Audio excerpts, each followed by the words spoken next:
বেহাল ১৯ নম্বর জাতীয় সড়কের সার্ভিস রোড অবরোধ করে বিক্ষোভ তৃণমূলের, চাপে পড়ে দ্রুত মেরামতির আশ্বাস।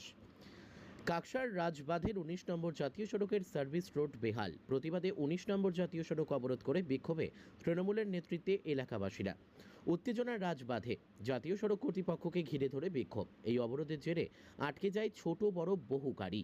এলাকার তৃণমূল নেতা রাজেশ কোনার বলেন, আমরা একাধিকবার সার্ভিস রোড সংস্কারের জন্য জাতীয় সড়ক কর্তৃপক্ষের কাছে আবেদন করেছি, কিন্তু তারা কোনো কর্ণপাত করেননি। তাই বাধ্য হয়ে অবরোধে নেমেছি। দ্রুত এই রাস্তা সংস্কার করা না হলে আমরা বৃহত্তর আন্দোলনের পথে হাঁটব। জাতীয় সড়ক কর্তৃপক্ষের ঠিকাদার সৈকত কর বলেন, আমরা দ্রুত সার্ভিস রোডের জমা জল বের করার ব্যবস্থা করছি। দ্রুত বেহাল সার্ভিস রোড মেরামত করা হবে। প্রায় আধ ঘন্টা ধরে অবরোধ চলার পর জাতীয় সড়ক কর্তৃপক্ষের অবরোধ তুলে নেন বিক্ষোভকারীরা।